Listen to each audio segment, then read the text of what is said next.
Well, hello, welcome everyone. I'm your host, John Armas, otherwise known as AceBullion. Martin the Silver Trader has sent me in these three coins, as you can see, nicely towered like a pyramid on top of each other, for me to cast my eyes on and give you my honest thoughts and opinions.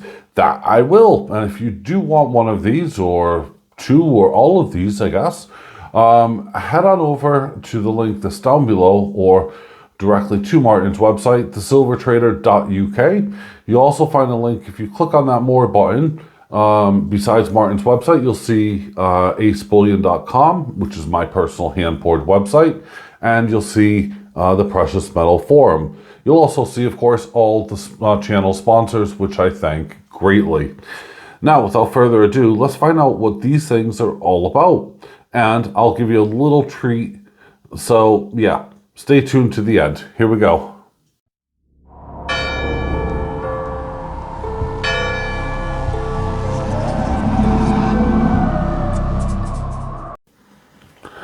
Well, here it is, 2025, and I got all three of them right here. The Perth Mint, the Australian lunar snake. Yep, that's right.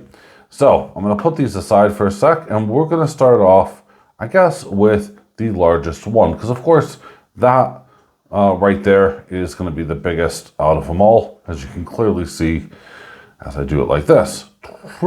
Okay, so we'll have a good look at that, and then I'll talk you through everything. So here we have King Charles III, 4/9 fine silver. This is the 2-ounce version. It has a denomination of $2. And this is, the portrait was done by Dan Thorne. So there we go. And that's from, of course, the, what I want to say is the Royal Mint. But Dan Thorne more commonly, does all the portraits. So there we are there.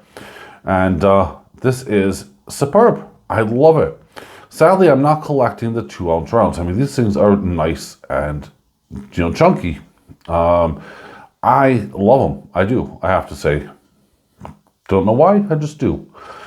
Nice reeded edge going along the side, and here we have the Year of the Snake. Now, one thing you will see, or not see in this case, is of course the P125, because, well, with the 2025, it's no longer the 125th anniversary of the Perth Mint. In fact, it's now the 126th. So that's going to be absent from all of these coins, unlike, you've seen in 2024. What you will see, though, as normal, is the P right there, just indicating the Perth Mint. We have, of course, the Year of the Snake there, 2025, the snake itself, and we also have, right down on this little bit, a little initial of SR. Now, who is SR? No, it's Sean Rogers. He's the coin designer for this. Now, the snake itself is absolutely gorgeous. It is stunning in my opinion. Sean Rogers has done a brilliant job incorporating kind of a snake hidden, in the undergrowth, with a little bit of water, kind of separating the land that snake's on, and more land on the opposite side. So there's a lot of detail in this, but it could easily just be overlooked. But the more and more you spend taking a look, at the coin, the more you could actually fully appreciate it. And I really do. Everything from the scales down to the eyes, to the ground itself, and of course the tree leaves. It is absolutely stunning and beautiful. So this is the 2-ounce version, and this is just the non-colorized version.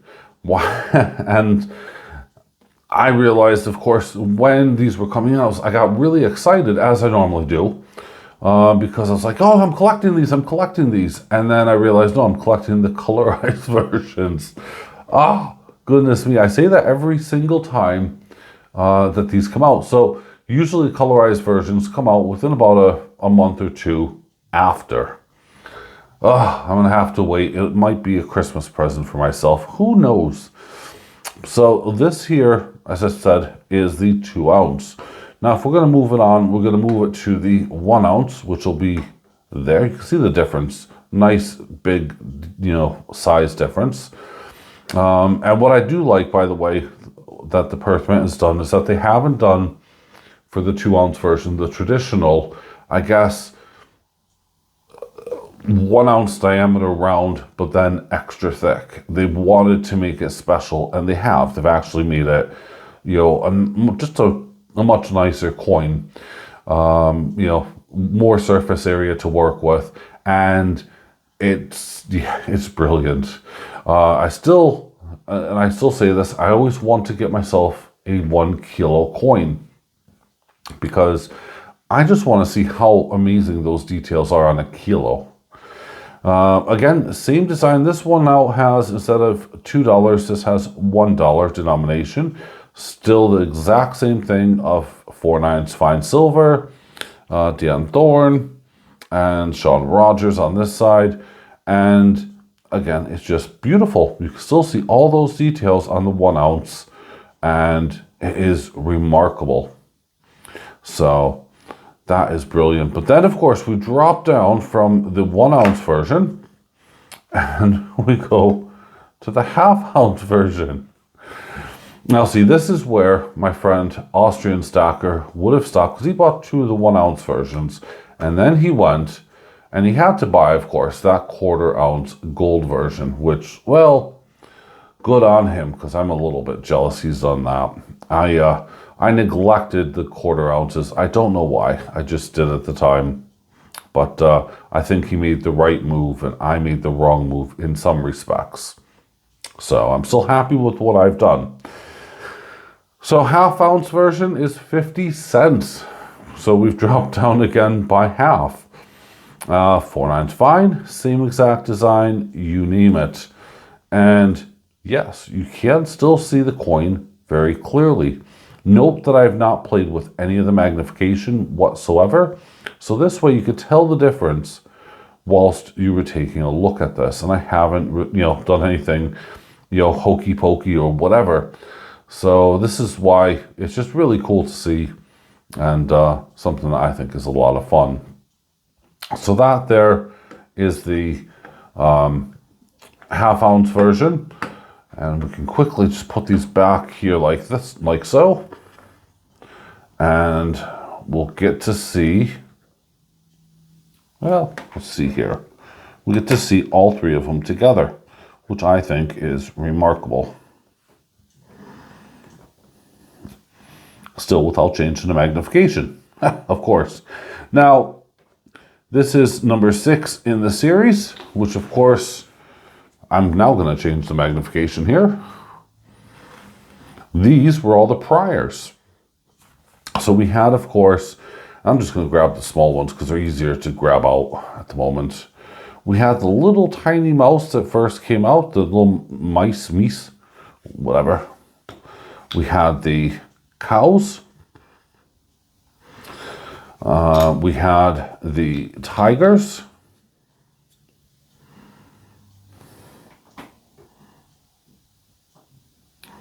Sorry, it's picking up the background as well. We had the rabbits.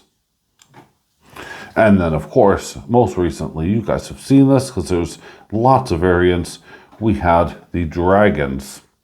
So the only thing next, of course, I'm just waiting for the colorized versions, but for the moment, there we go. That'll be, the first 6 in a row. And, well, being, of course, the year of the snake, we will be getting lots and lots of different lunar snakes coming out. And something that is pretty cool and pretty special. How many of you guys are collecting these? The lunar series, at least you're limited to 12 within the series. Versus, of course, the rest of them. I know, of course, as you can clearly see, I am.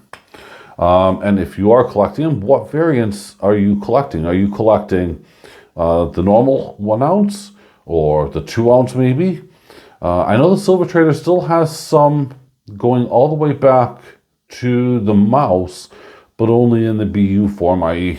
those.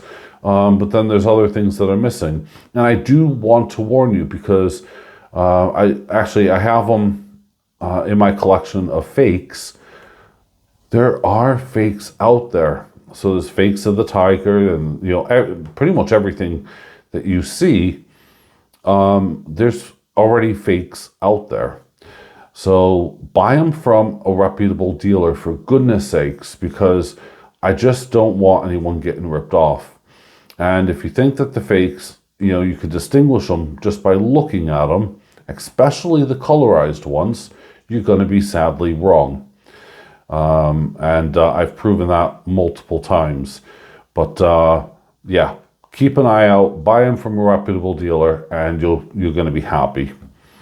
Anyway, thank you very much for watching. I hope you guys have enjoyed, and I shall see you on Wednesday with another epic video. Which one? I don't know, but I got a plethora of silver stuff from Martin. So I'll see you then. Bye for now.